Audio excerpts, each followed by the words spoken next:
Right. Very good evening. Welcome to Bharat Today. నేను మీ Manoj. So ఓవరాల్గా రాజ్యసభ సంబంధించినటువంటి ఏదైతే అప్పర్ హౌస్ ఉందో రాజ్యసభ అనగానే మనకు ముఖ్యంగా ఏంటంటే రాష్ట్రంలో పెద్దల సభ మనం రాష్ట్రం పంపించిన తర్వాత మనం రిప్రజెంట్ చేయడానికి అక్కడ మన తరపున మాట్లాడడానికి మన రాష్ట్రం తరపున కావచ్చు ఓవరాల్గా దేశం బాగుకోరే వ్యక్తులు ఎక్కువగా రాజ్యసభలో ఉంటారు. సో ఈ రోజుతో రాజ్యసభకు సంబంధించిన అంటే వచ్చేటువంటి జూన్లో దాదాపుగా 72 మంది పదవీ కాలం ముగియనుంది. దానికి సంబంధించినటువంటి ఈరోజు అసెంబ్లీ అంటే రాజ్యసభ సమావేశం నడుస్తున్న సందర్భంలో 72 మందికి రిటైర్మెంట్ ప్రకటించడం జరిగింది. మ్యాక్సిమం 0 అవర్ లేకుండా క్వశ్చన్ అవర్ లేకుండానే రాజ్యసభ చైర్మన్ వెంకయ్యనాయుడు గారు మొత్తం మీద వాళ్ళతో మాట్లాడడం కావచ్చు, లేకపోతే అప్కమింగ్ జనరేషన్స్కి ఏ విధంగా ఉండాలని దిశానిర్దేశం చేయడం, అదేవిధంగా వాళ్ళ ఎక్స్పీరియన్స్ చెప్పే ప్రయత్నమే చేయడం జరిగింది.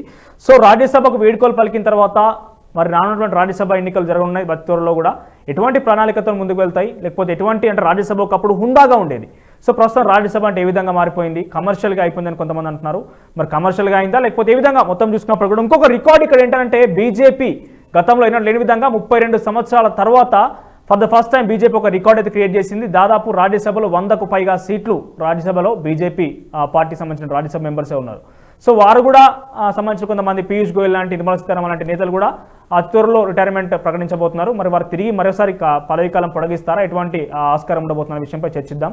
సో మొత్తం మీద రాజ్యసభలో 72 మంది సభ్యుల పదవీకాలం ఇవాళతో ముగిసింది. ఇందులో Kapil Sibal, P Chidambaram, Jairam Ramesh, A K Antony, BJP MP Subramanian Swamy లాంటి పలువురు ప్రముఖులు ఉన్నారు. ఈ సందర్భంగా రిటైర్డ్ అయిన సభ్యులను ఉద్దేశించి ప్రధాని మోదీ వీల్కోల్ ప్రసంగం చేశారు. రిటైర్డ్ అయిన సభ్యులు మళ్ళీ రాజ్యసభకు తిరిగి రావాలని కోరుకున్నట్టు ప్రకటించారు. రాజ్యసభకు ఎంపీల సుదీర్ఘ అనుభవం ఉందని, కొన్నిసార్లు విద్యాజ్ఞానం కన్నా అనుభవం చాలా ముఖ్యమైనదని ప్రధాని మోదీ అన్నారు. సో మొత్తం మీద ఇదే అంశం మీద మోడీ ఈరోజు రాజ్యసభలో ఒక ప్రసంగం చేయడం జరిగింది. ఒకసారి ఫస్ట్గా ఆ ప్రసంగం ఏందో విందాం మనం. आदरणीय सभापति जी, आपने वक्ताओं के लिए काफी सीमाएं बांधी है. मेरी कोशिश रहेगी उन सीमाओं का पालन करते हुए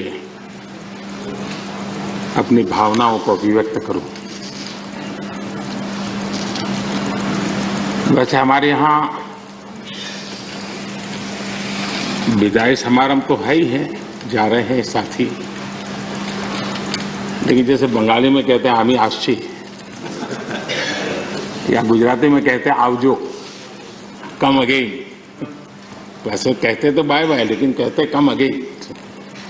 तो एक प्रकार से हम तो यही चाहेंगे, कम अगेन, ताकि जैसा सभापति जी ने कहा कि इतने इतने अनुभव जिनके साथ जुड़े हुए हैं, 5 टर्म 4 टर्म 3 टर्म इतने समय से, यानी बहुत बड़ी मात्रा में अनुभव का संपुट हमारे इन सभी महानुभावों के पास है.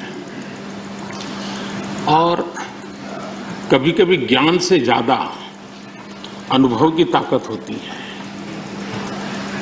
एकेडमिक नॉलेज की कभी कभी बहुत सीमाएं होती है, वो सेमिनार में काम आता है, लेकिन अनुभव से जो प्राप्त हुआ होता है उसमें समस्याओं के समाधान के लिए सरल उपाय होते हैं. उसमें नयापन के लिए अनुभव का मिश्रण होने के कारण गलतियां कम से कम होती हैं. और इस अर्थ में अनुभव का अपना एक बहुत बड़ा महत्व होता है. और जब ऐसे अनुभवी साथी सदन से जाते हैं तो बहुत बड़ी कमी सदन को होती है, राष्ट्र को होती है. आने वाली पीढ़ियों के लिए जो निर्णय होने वाले हैं उसमें कुछ कमी रह जाती है. और इसलिए जब अनुभवी लोग जाते हैं उनके लिए यहाँ बहुत कहा जाएगा, लेकिन जब अनुभवी नहीं यहाँ है तब जो है उनकी जिम्मेवारी जरा और बढ़ जाती है. वो जो अनुभव की गाथा यहाँ छोड़ के गए हैं, जो बाकी यहाँ रहने वाले हैं, उनको उसको आगे बढ़ाना होता है. और जब वो आगे बढ़ाते हैं तो सदन की ताकत को कभी कमी महसूस नहीं होती है.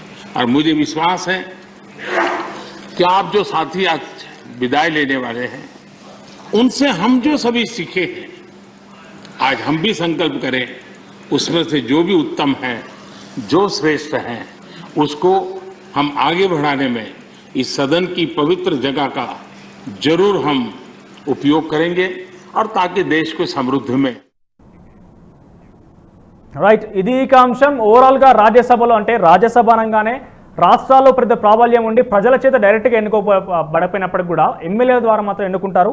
అంటే మొత్తం ఓవరాల్గా భారతదేశంలో కావచ్చు, ముఖ్యంగా మన డెమోక్రసీలో ఉన్న ఒక ప్రధానమైన అంశం ఏంటంటే విజ్ఞానవంతులు. అంటే గతంలో మన 1947 కన్నా ముందు కూడా భారతదేశంలో అత్యధిక లిటరసీ రేటు అంటే 89% ఇలిటరేట్సే ఉండేవాళ్ళు. సో ఒకవేళ నిజంగానే చట్టసభల్లోకి శాసనసభ్యులుగా లేకుంటే ఎంపీలుగా ఇలిటరేట్స్ వెళ్తే వాళ్ళని ఒక వివేకవంతులు లేకపోతే ఆ భారతదేశం బాగుకోలే వాళ్ళు నిజంగా మంచిగా చేసుకోవాలి, మన చట్టసభల్లో మంచిగా ఉండాలి, చట్టాల రూపకల్పనలో మంచి ఒక ప్రాబల్యం చూపించాలని రాజ్యసభ అనేది ఒక అప్పర్ హౌస్ అయితే మనం క్రియేట్ చేసుకున్నాం డెమోక్రసీలో. సో అది ఏ రకంగా కొనసాగుతోంది? ప్రస్తుతం 72 మంది రిటైర్మెంట్ అవడంతో ఎటువంటి ప్రాబల్యం చూపించబోతున్నారు? బీజేపీ అనేక రాష్ట్రాల్లో కూడా ప్రభుత్వం ఏర్పాటు చేసింది. 5 రాష్ట్ర ఎన్నికల సందర్భంలో కూడా తన ప్రాబల్యం మరోసారి చూపించింది. సో రాజ్యసభ సంబంధించినటువంటి స్థానాల్లో ఎటువంటి ప్రదర్శన కనబరచబోతోంది? తదితర అంశాల మీద మాట్లాడుకుందాం. మనతో పాటు ఈరోజు చర్చలో పాల్గొనడానికి చింతల్గట్టు విఠల్ గారు, బీజేపీ సీనియర్ లీడర్, అదేవిధంగా సోమనాథ్ భారతి గారు, టీఆర్ఎస్ ప్రధాన కార్యదర్శి మరికాసేపట్లో జాయిన్ అవుతారు. డాక్టర్ గడ్డన్ శ్రీనివాస్ గారు, టీపీసీసీఎల్ ఐసీసీఎల్ కన్వీనర్, అదేవిధంగా మామిడి గిరిధర్ గారు అనలిస్ట్. సో అందరికి నమస్కారం, వెల్కమ్ టు భారత్ టుడే. ముందుగా మన స్టూడియోలో ఉన్న గెస్ట్ విఠల్ గారితో మాట్లాడు. నమస్తే అండి. ఫస్ట్ హార్టీ కంగ్రాచులేషన్ సార్, ఎందుకంటే 32 సంవత్సరాల తర్వాత ఒక ట్రాక్ రికార్డ్ క్రియేట్ చేయడం బీజేపీ అనగానే 100 మందికి పైకి రాజ్యసభ సీట్లు. సో దీంతో పాటు ఒక అవకాశం ఏంటంటే చట్టసభల్లో మనం ఏమైనా చట్టం క్రియేట్ చేయాలనుకున్నా కూడా కొత్త చేంజ్ తీసుకోవాలి భారతదేశం అనుకున్న టైంలో చాలా ఉపయోగపడుతుంది. సో ఈ విధంగా చూడవచ్చు 72 మంది రాజ్యసభ సభ్యులు రిటైర్ అవుతున్నారు. మరోసారి అంటే రిటైర్ అవుతున్నారు, మరోసారి ఎన్నిక అవుతారు కూడా. బీజేపీకి ఒక అవకాశం కూడా దీన్ని మరోసారి తన ప్రాబల్యం చూపించుకోవడానికి ఏ విధంగా చూస్తారు? సార్, నిజానికి మన భారత రాజ్యాంగం అనేది ఎందుకు అత్యున్నతమైన రాజ్యాంగం అంటామంటే ప్రపంచంలో అంబేద్కర్ గారు గ్రేటెస్ట్ విజన్ తోటి ఈ రాజ్యాంగాన్ని మనం రాసుకోవడం జరిగింది. పార్లమెంటరీ వ్యవస్థలో లోక్సభ అనేది ప్రజల ద్వారా ఎన్నుకోబడినటువంటి ప్రత్యక్షంగా, దానికి ఎడ్యుకేషన్ క్వాలిఫికేషన్స్ ఏం లేవు ఆ రోజుల్లో. మీరు చెప్పినట్టు ఇంతకుముందు అప్పట్లో లిటరసీ తక్కువ ఉండేది కాబట్టి ప్రజల ద్వారా ఎన్నుకునే వాళ్ళు లోక్సభ మెంబర్సు అంత అన్ని రంగాల్లో పరిజ్ఞానం ఉండడానికి అవకాశం లేకపోవచ్చు. కాబట్టి రాజ్యసభ అనే ఒక పెద్దల సభగా దాన్ని ఎస్టాబ్లిష్ చేస్తూ నిష్ణాతులు ఆయా రంగాల్లో సైంటిస్టులు కావచ్చు, డాక్టర్స్ కావచ్చు, రకరకాల అనుభవం ఉన్నటువంటి వ్యక్తులు కావచ్చు, లాయర్స్ కావచ్చు, రాజకీయ అనుభవమే కావచ్చు, అనేక రంగాల వ్యక్తుల్ని ప్రత్యక్ష ఎన్నికలలో పోటీ చేసి గెలవని వాళ్ళు రాజ్యసభ పంపించాలనే ఒక విశాల దృక్పథంతో ఆ రోజు మనం రాజ్యాంగాన్ని రాసుకోవడం జరిగింది. గత 50 సంవత్సరాలుగా జరుగుతుంది. దురదృష్టవశాత్తు ఏంటంటే మధ్యలో అంటే ప్రారంభంలో కొంత విలువలు ఉన్నాయి, రాజకీయాల్లో విలువలు ఉన్నాయి.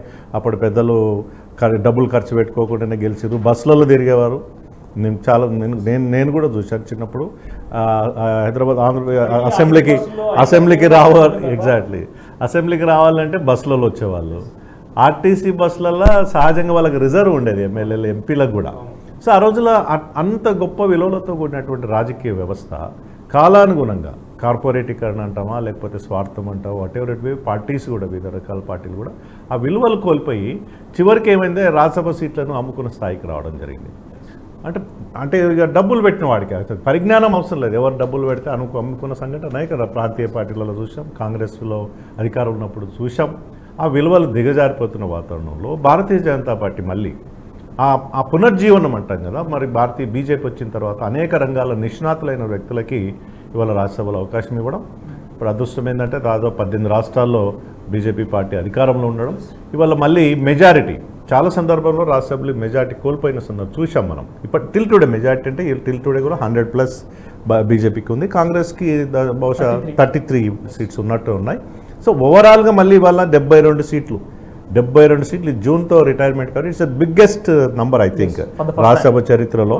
ఇంత పెద్ద ఎత్తున రిటైర్మెంట్ అనేది రిటైర్మెంట్ వన్ మళ్ళీ ఇప్పుడు ప్రధానమంత్రి గారు రాజ్యసభలో చెప్పినట్టు దే కెన్ కమ్ బ్యాక్, అంటే వాళ్ళు ఆయా ప్రాంతాల నుంచి మళ్ళీ ఎన్నుకోవడానికి అవకాశం ఉంటుంది. బట్ ఇంత పెద్ద ఎత్తున 72 మంది రిటైర్మెంట్ కావడంతో ఇది బీజేపీకి చాలా అనుకూలమైన వాతావరణం. సంఖ్య పెరుగుతుంది, అంటే ఆయా రాష్ట్రాల్లో బీజేపీ అధికారంలో ఉంది కాబట్టి డెఫినెట్గా ఈ సంఖ్యను పెంచుకోవడానికి ఎంత వస్తుందని మనం let us wait and see. Maybe డెఫినెట్గా ఒక సింపుల్ మెజారిటీలో రాజ్యసభలో రావడానికి అవకాశం ఉంటుంది. చాలా సందర్భాల్లో రాజ్యసభలో భారతీయ జనతా పార్టీకి మెజారిటీ లేని కారణంగా చాలా బిల్లులు ఇవాళ పెండింగ్లో ఉన్నాయి. భారతీయ జనతా పార్టీ విజనే డిఫరెంట్, మీకు అందరూ తెలిసి it's ideological party, Nationalist party, జాతీయ భావాలతో కూడినటువంటి పార్టీ, దేశం కోసం పరితం చూపించే పార్టీ. ఇవాళ మళ్ళీ మొదటిసారి అవకాశం వచ్చింది, మరి రాజ్యసభలో మెజారిటీ రావడం ద్వారా పెండింగ్లో ఉన్నటువంటి అనేక రకాల బిల్లులు ఇవాళ డెఫినెట్గా భారతీయ జనతా పార్టీకి విజన్, అద్భుతమైన విజన్ అందరూ తెలుసు. ఇతర పార్టీలు ఒప్పుకోకపోవచ్చు. ఇవాళ యూనిఫామ్ సివిల్ కోడ్ ఉంది, ఎన్ఆర్సీ ఉంది, రకరకాల బిల్స్ ఇంకా పెండింగ్ ఉన్నాయి. సో వాటన్నిటిని కూడా మరి టెంపరీగా ఆపినప్పుడు కూడా రాబోయే రోజుల్లో డెఫినెట్గా ఇట్లాంటి భారతదేశం, what I mean to say is భారతీయకరణ జరగాలి. వల్ల చాలా పార్టీలు దీనిపైన. ఇక్కడ క్వశ్చన్ సార్, ఇప్పుడు మన తెలంగాణ రాష్ట్రంలో ఎగ్జాంపుల్గా తీసుకుంటే, మన శాసనసభలో చూసుకుంటే ఏకపక్షంగా పోతుంది అంటున్నారు కదా. ఒక వన్ సైడ్గా ఉండడం కూడా తప్పు, ప్రతిపక్షంగా కొట్లాడే వాళ్ళు ఉంటేనే తప్పులు వెలికియడం కావచ్చు, అలాంటివి జరుగుతూ ఉంటుంది. ఇప్పుడు మెజారిటీ వచ్చినా కూడా వన్ సైడ్గా ఉంటుంది అని ప్రతిపక్షాలు ఆరోపణ చేయడం కావచ్చు, ప్రజలు అనుకుంటే బీజేపీ ఏ విధంగా సమానం చెప్పబోతుంది? Spirit of constitution itself is opposition strong. Ambedkar garu చాలా సందర్భాల్లో చెప్పిందంటే స్ట్రాంగ్ అపోజిషన్ ఉండాలి, పాలకులన్నీ ప్రశ్నించేవాడు కావాలి. సో ఆయా రాష్ట్రాల్లో రీజనల్ పార్టీస్ ఎమర్జ్ కావడము, ప్రాంతీయ పార్టీలు, కుటుంబ పార్టీలు, ప్రైవేట్ లిమిటెడ్ కంపెనీల ఎస్టాబ్లిష్డ్ కంపెనీలు సహజంగా ఏంటంటే ప్రశ్నించేవాడు ఉండొద్దని కోరుకుంటారు. మన రాష్ట్రంలో అదే చూసాం. కాంగ్రెస్ పార్టీ కొంత గెలిచిన ఇతర టీడీపీ గెలిచి వాటిని నిర్వీర్యం చేసేసి అంటే విలువలు, ప్రజాస్వామ్య విలువలను కాలరాసి ఒక పార్టీ గుర్తుతోటి గెలిచి ఇంకో పార్టీలు, అధికార పార్టీలో మంత్రులైన ఎగ్జాంపుల్స్ మనం చాలా చూసాం. రాజీనామా చేస్తే definite we can accept it. రాజీనామా చేయకుండా దాన్ని మళ్ళీ గెలవకుండా డైరెక్ట్గా ఒక పార్టీతోటి గెలిచి ఇంకో పార్టీలో మంత్రులైన సందర్భాలు మన రాష్ట్ర చరిత్రలో చూసాం. కేంద్రంలో అట్లాంటి వాతావరణం మనకు ఇంకా still there are so many value అంటే కేంద్రంలో ఒక నైతిక విలువలు అంటే ప్రజాస్వామ్య విలువలతో పాటు కేంద్రం ఎప్పుడు కూడా ఇతర పార్టీలని నిర్వీర్యం చేద్దామనుకొని జాతీయ స్థాయిలో కాంగ్రెస్ నిర్వీర్యం చేద్దామని ఇంకా అవసరమైతే ఎన్నికల్లో పోటీ చేసి గెలవమని చెప్పారు. కానీ ఈ ప్రజాస్వామ్య పద్ధతిలో ఒక ప్రతిపక్ష పార్టీలను నిర్వీర్యం చేసే చరిత్ర దేశంలో భారతీయ జనతా పార్టీ మోడీ గారి నాయకత్వంలో అద్భుత పాలన అట్లాంటివి ఎప్పుడు జరగలేదు. ఇవాళ ప్రజాస్వామ్య పద్ధతిలో మళ్ళీ అపోజిషన్ పార్టీస్ గెలిచి ప్రశ్నించాలి, రాజ్యసభలో కూడా ప్రశ్నించాలి, లోక్సభలో కూడా ప్రశ్నించాలి. We welcome it. అట్లాంటి ప్రజాస్వామిక వ్యవస్థ ఉండాలి ఎప్పటికి కూడా. అది స్పిరిట్ ఆఫ్ కాన్స్టిట్యూషన్. ఇంకా ప్రభుత్వం పటిష్టంగా ఉంటుంది. సో అట్లా ఇవాళ రాబోయే రోజుల్లో 72 వేకెన్సీస్ ఏర్పడుతున్నాయి. నాకున్న హోప్ ఏంటంటే డెఫినెట్గా BJP full single majority largest BJP ఏర్పడుతుంది, ఎమర్జ్ అవుతుంది. ఇంకా మంచి రిజల్ట్స్, ఐడియాలజీ, బీజేపీ పార్టీ మేనిఫెస్టోలో ఏవైతే చెప్పిందో వాటిని పెండింగ్లో ఉన్న అంశాలు తప్పకుండా రాబోయే రోజుల్లో ఇంప్లిమెంట్ చేస్తుంది. మీ దగ్గర మళ్ళీ వస్తాను నేను. సో జూమ్లో మనతో పాటు డాక్టర్ గడ్డం శ్రీనివాస్ గారు, టీపీసీసీ ఎస్సీసీఎల్ కన్వీనర్ గారు ఉన్నారు. సో నమస్తే అండి. సో ఇప్పటికి మనం చూస్తా ఉన్నాం 32 సంవత్సరాల క్రితం వరకు కూడా అసలు ఒక 100 సీట్లు మెజారిటీ ఏకపక్షంగా రాజ్యసభలో తమకు స్థానాలు ఉండే ఏ పార్టీకి అయినప్పటికీ కూడా ఆ తర్వాత రికార్డు మరోసారి తిరిగి రాసింది బీజేపీ పార్టీయే ఇప్పటివరకు కూడా. సో గతంలో ఏ ఎన్నిక చూసుకున్నా, 5 రాష్ట్రాల ఎన్నికలు చూసుకున్నా, లేకుంటే స్థానికంగా ఉప ఎన్నికలు తెలుగు రాష్ట్రాల్లో చూసుకున్నా కూడా, ఎక్కడ చూసుకున్నా కూడా బీజేపీ అనూహ్యంగా ముందుకు దూసుకుపోతోంది. 72 స్థానాల్లో మళ్ళీ కంబ్యాక్ చేస్తామంటూ ఏకంగా ఇండైరెక్ట్గా మోడీ గారు కూడా చెప్పడం జరిగింది. ఆయా రాష్ట్రాల్లో కూడా బీజేపీ ప్రభుత్వం ఉంది. దీంట్లో మరోసారి బీజేపీ అక్కడ అరంగేట్రం క్రియేట్ చేస్తున్నారు, ఎటువంటి అతిశయోక్తి లేదు. సో కాంగ్రెస్ పార్టీ ఏ విధంగా చూస్తోంది? శాసనసభ ఎన్నికల్లో కోల్పోతున్నారు, పార్లమెంట్ ఎన్నికల్లో కోల్పోతున్నారు, ఇప్పుడు రాజ్యసభ ఎన్నికల్లో కూడా మరోసారి మీకు అవకాశం వచ్చిందని ఏ విధంగా వినియోగించుకుంటారు? ఈ కంబ్యాక్ని ఏ విధంగా చూస్తారు? 72 రిటైర్డ్ సభ్యులకు సంబంధించిన విషయం కావచ్చు, కాంగ్రెస్ పార్టీ స్పందన ఏంటి? ఖచ్చితంగా అండి, ఈ చర్చలో పాల్గొంటున్నటువంటి పెద్దలందరికీ కూడా పేరు పేరున నమస్తే తెలియజేస్తా ఉన్నా. అయితే ఇప్పుడు రాజ్యసభలో 72 స్థానాలు వేకెన్సీలో ఈరోజు ఏర్పడ్డాయి. ఇప్పుడు భారతదేశానికి బీజేపీ అధికారంలోకి రావడం అనేది చూసినాం. తర్వాత అన్ని అంటే ఈ 75 సంవత్సరాల కాంగ్రెస్ పాలనలో జరిగినటువంటి అభివృద్ధి కన్నా ఎక్కువ చేస్తారనేటువంటి ఉద్దేశంతోనే ఈ దేశ ప్రజలు బీజేపీకి మళ్ళీ రెండోసారి కూడా అధికారంకి రావడానికి అవకాశం ఇచ్చారు. అయితే మేమేమంటున్నామంటే బీజేపీ కేంద్రంలో అధికారంలోకి వచ్చిన తర్వాత కొన్ని ప్రభుత్వ రంగ సంస్థలను వ్యక్తుల చేతుల్లోకి అంటే ప్రైవేటు పరం చేయడానికి కొనుక్కున్నటువంటి సందర్భంలో ప్రతిపక్షంగా ఈ దేశాన్ని నిర్మించినటువంటి కాంగ్రెస్ పార్టీగా మేము చాలా సందర్భాల్లో బాధపడేటువంటి సందర్భాలు చూస్తూ ఉన్నాం. అయితే మేము ఏం కోరుకుంటున్నామంటే రాజ్యసభలో పార్లమెంట్లో కానీ ప్రతిపక్షము పాలకపక్షం అనేది రెండు జోడెద్దుల్లాగా పనిచేయాల్సినటువంటి అవసరం ఉంటుంది. అంటే ప్రజాస్వామ్యాన్ని, రాజ్యాంగాన్ని, తర్వాత లౌకికతత్వాన్ని, ఇంకో ప్రజాస్వామిక సంస్థలను, విలువలను కాపాడాలనుకుంటుంటే రాజ్యసభలో అటు లోక్సభలో ప్రతిపక్షంగా పాత్ర పోషించేటువంటి సందర్భంలో కాంగ్రెస్ పార్టీ నిజంగానే సంతృప్తిగా వ్యవహరిస్తున్నామని మేము చెప్తా ఉన్నాం. అయితే రాజ్యసభలో ఉన్నటువంటి ఆయా రంగాలలో అనుభవజ్ఞులు, అన్ని రంగాలలో, తర్వాత దేశానికి సంబంధించినటువంటి కొన్ని శాసనాలు, చట్టాలు నిర్మాణంలో కూడా అన్ని రంగాలలో అనుభవజ్ఞులకి అవకాశం ఇవ్వాలనేది మేము స్పష్టంగా చెప్తా ఉన్నాం. అయితే బీజేపీ తీసుకున్నటువంటి నిర్ణయాలు చూస్తుంటే నిజంగా మాకు కొన్ని ఆందోళనకరమైనటువంటి సందర్భాలు చూస్తూ ఉన్నాం. సో అది దేశానికి మంచిది కదని మేము భావిస్తా ఉన్నాం. ఎందుకంటే వాటిని ఎదిరించాలన్నా కూడా మీకు స్టాండ్ అయితే కావాలి కదా, స్టాండ్ ఏ విధంగా తీసుకుంటారు అని చెప్పి నేను అడుగుతా ఉన్నా. అదే అంటే మేము ఖచ్చితంగా అండి మళ్ళీ ఏదైతే రాజ్యసభ స్థానాలకు కాంగ్రెస్ పార్టీగా ఆయా రంగాలలో అనుభవం ఖచ్చితంగా మళ్ళీ రాజ్యసభకు పంపిస్తాం. ఎందుకంటే మేము చూస్తున్నాం కర్ణాటక నుండి మల్లికార్జున ఖార్గే గారిని చాలా సందర్భాలు అంటే లోక్సభ పక్ష నేతగా ఓడిపోవడం జరిగింది. అంటే అక్కడ కర్ణాటక నుండి కూడా మల్లికార్జున ఖార్గే గారు ఎంపీగా పోటీ చేసి ఓడిపోయినాక తర్వాత ఆ అనుభవం కలిగినటువంటి వ్యక్తిని మళ్ళీ రాజ్యసభకి పంపించినటువంటి సందర్భాలు కాంగ్రెస్ పార్టీ. రాజ్యసభ పంపించాలన్నా కూడా ప్రభుత్వమో లేకపోతే ఎమ్మెల్యే ఓటు అయితే అవసరం పడుతుంది కదా. ఇప్పటికే ఉన్న రాష్ట్రాలే కోల్పోయి 2 రాష్ట్రాలు మాత్రం మిగిలిపోయి ఉన్నాయి. ఆ 2 రాష్ట్రాల్లో కూడా మన పంజాబ్ కూడా కోల్పోయింది. ఈ రకంగా చూస్తే కాంగ్రెస్ పార్టీ స్టాండ్ ఏ విధంగా ఉండబోతుంది? పేరుకేమో నేషనల్ పార్టీ అవుతుంది, కాకపోతే దినదినంగా క్షీణించిపోతుంది కదా. అదే అంటే సరే ఈ ప్రజాస్వామ్యంలో ఓటింగ్ విధానంలో గెలుపోవటంలో సహజం. ఒకరికి ఒక అవకాశం ఒక్కొక్కసారి ఆ ప్రజల రకంగా ఇస్తూ ఉన్నారు.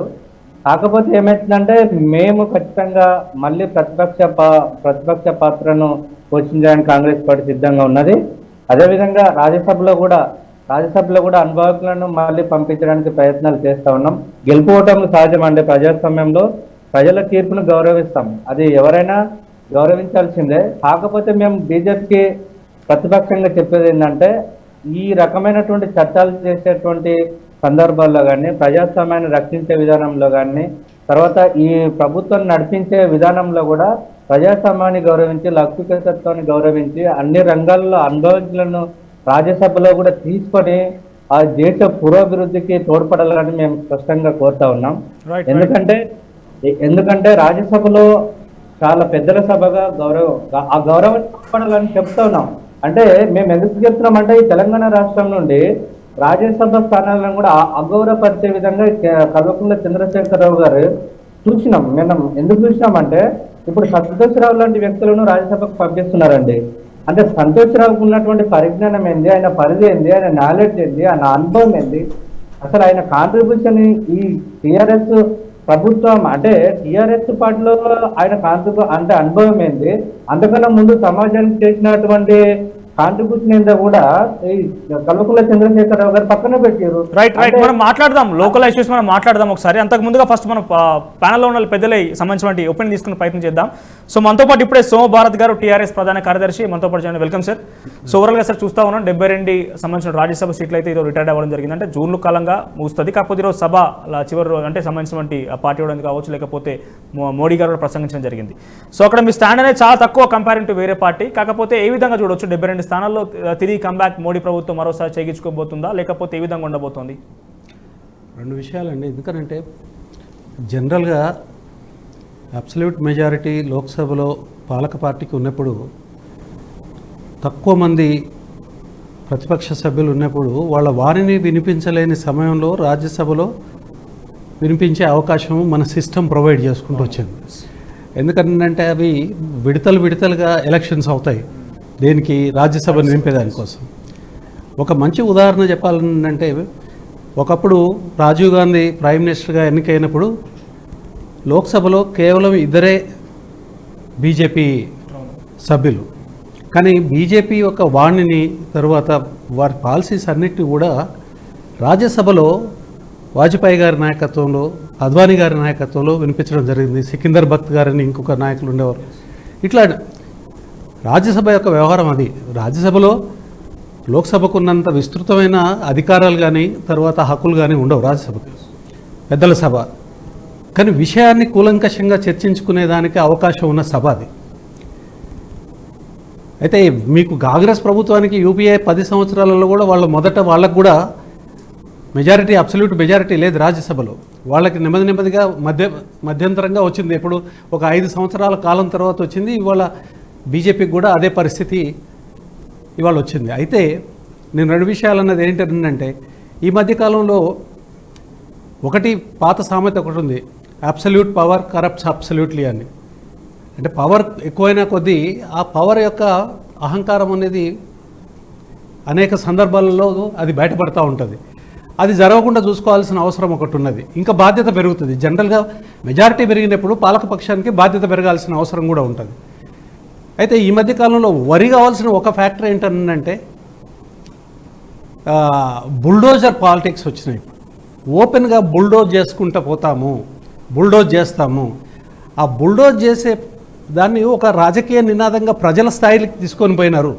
ఉత్తరప్రదేశ్లో కానివ్వండి, ఈ మధ్యకాలంలో మధ్యప్రదేశ్లో జరుగుతూ ఉన్నది అది కూడా. కానీ అది రాకుండా ఒక చర్చకు అవకాశం, ప్రజాభిప్రాయాన్ని చర్చించండి. మీ మెజారిటీ ఉంటుంది, మీ మెజారిటీని ఎవరు కాదనలేరు, మెజారిటీ నిర్ణయాల్ని ఎవరు ఆపలేరు. బట్ దెన్ ఒక చర్చ జరగాలి. ప్రజలకు సంబంధించిన విషయాలు అనేకం. ఇదే సేమ్ రకంగా శాసనసభలో రిఫ్లెక్ట్ అవుతుంది ప్రతి చోట అండి, ప్రతి చోట జరిగేది. నేను చెప్పేది ఏదో ఒక లోక్సభకి అనేది కాదు. మీకు ఆ విషయానికి వస్తే కూడా నేను చెప్తాను. ప్రజా ఉపయోగకరమైన అనేక బిల్లులకి టీఆర్ఎస్ ప్రభుత్వము సెంటర్లో కేంద్ర ప్రభుత్వానికి సపోర్ట్ చేసింది రాజ్యసభలో. ఓకే, అది సుస్పష్టం. అది అనేక దేశానికి సంబంధించిన అనేక విషయాలలో కేంద్ర ప్రభుత్వం పెట్టిన బిల్లులు మేము సమర్థించినాం. మాకు కొన్ని రిజర్వేషన్స్ ఉన్నా సమర్థించినాం.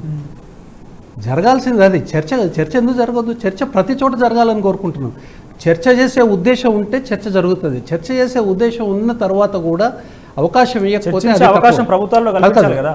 చర్చ చేసే ఉద్దేశం ఉన్నప్పుడు చర్చకు అవకాశం కల్పించకపోతే తప్పు. కానీ చర్చ చేసే ఉద్దేశం లేకుండా చర్చని ఆపేదానికోసం, అడ్డం పడేదానికోసం, సభని స్తంభింపజేసేదానికోసం చేసే ప్రయత్నాలు ఖచ్చితంగా సభాపతికి హక్కులు ఉంటాయి. ఆ హక్కులని ఎవరైనా ఏ సభలోనైనా ఇచ్చేయవచ్చు.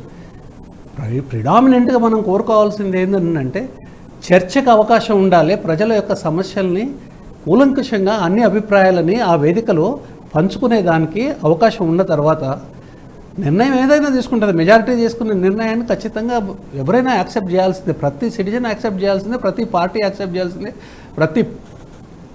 ప్రతి సభ్యుడు యాక్సెప్ట్ చేయాల్సిందే. కాబట్టి మెజారిటీ రావడం ఏంటంటే ఒక రకంగా చాలా మంచిది. ఎందుకు 2 సభలలో వాళ్ళకి అధికారం ఉన్నది, చేయాల్సింది స్పష్టతతో చేసుకోవాలి. ఆ హూందాతనం కనుక ఉంటే దేశానికి మంచిది. ఆ హూందాతనం ఎప్పుడైతే లోపిస్తుందో ఇబ్బంది అవుతుంది. అవకాశం ఉన్నప్పుడు మీరు హూందాగా నిర్ణయాలు తీసుకోండి. జనాన్ని మెప్పించాలి, జనాన్ని ఒప్పించాలి. కొన్ని కీలకమైన సమస్యలు ఉంటాయి. మనం బుల్డోజ్ చేసుకుంటూ పోవడం కాదు, జనానికి ఒప్పించాలి. జనంలో చర్చ రావాలి. జనం యొక్క వాక్ ఏదైతే ఉంటుందో, కొంతమంది ఉంటారండి వాళ్ళకి చట్టసభలలో వాక్ రాదు. కానీ అది అనేక పత్రికల ద్వారా కానీ ప్రచార మాధ్యమాల ద్వారా కానివ్వండి. ఇప్పుడు మీరు పత్రకారులు ఉన్నారు, మీరు జర్నలిస్టులు ఉన్నారు, టీవీ జర్నలిస్టులు ఉన్నారు. మీ అభిప్రాయం మీరు చెప్తారు. అది రిఫ్లెక్ట్ కావాలని అంటున్నాను. అది రిఫ్లెక్ట్ చేయడానికి ఎవరికైనా ఒక సభ్యుడు ముందుకు వస్తే అవకాశం ఇవ్వాలి. మెజారిటీ ఉన్నది కాబట్టి ఓపిక ఎక్కువ పెరగాలి, బాధ్యత ఎక్కువ పెరగాలి. జనాన్ని కన్విన్స్ చేసి ముందుకు తీసుకుపోవాలనేది మా అభిమతం. ఇప్పుడు మనతో పాటు మామిడి గిరిధర్ గారు అనలిస్ట్. సార్ నమస్తే, గుడ్ ఈవినింగ్ అండి. నమస్తే అండి. నమస్తే సార్. సార్ ఏ విధంగా స్పందిస్తారు సార్? 72 సీట్లు రిటైర్ అయిపోవడం జరిగింది. త్వరలో మరోసారి బీజేపీ కూడా ఒక గొప్ప అవకాశం అని చెప్పుకోవచ్చు. సార్ రాజకీయ కోణంలో ఏ పార్టీ ఏ విధంగా చేసినప్పటికీ కూడా మెజారిటీ ఆఫ్ ద పీపుల్, ఇందాక మనతో పాటు సోమ భారతి గారు అన్నట్టు ఇక్కడ ఏ విధంగా సంబంధించినటువంటి లోక్సభలో మెజారిటీ ఉందో రాజ్యసభలో ఆ రకంగా ఉంటే చట్టసభలో చట్టాలు చేసే రూపకల్పన సందర్భంలో గొప్ప అవకాశం అయితే ఉంటుంది. కాకపోతే ప్రతిపక్షాల మాట కావచ్చు, ప్రజల మాట కూడా వినాల్సిన అవసరం అయితే ఉంటుంది. అబ్సల్యూట్ ఇందాక అన్నట్టుగా మనం అడుగుదాం ప్రశ్న తర్వాత. కాకపోతే అబ్సల్యూట్ మెజారిటీ కరప్ట్స్ అబ్సల్యూట్ అనే విధంగా మీరే విధంగా స్పందిస్తారు? అంటే ఇప్పుడు తెలంగాణలో మనకు అబ్సల్యూట్ మెజారిటీ ఉన్న ప్రభుత్వమే కదా ఇక్కడ. మరి ఎస్, ఇక్కడ బీజేపీ ఎమ్మెల్యేలను మాట్లాడకుండా వాళ్ళని సెషన్ నుంచి సస్పెండ్ చేసిన ఉదంతం కూడా మనం చూసాం కదా. సో దాన్ని కూడా మాట్లాడాలి కదా.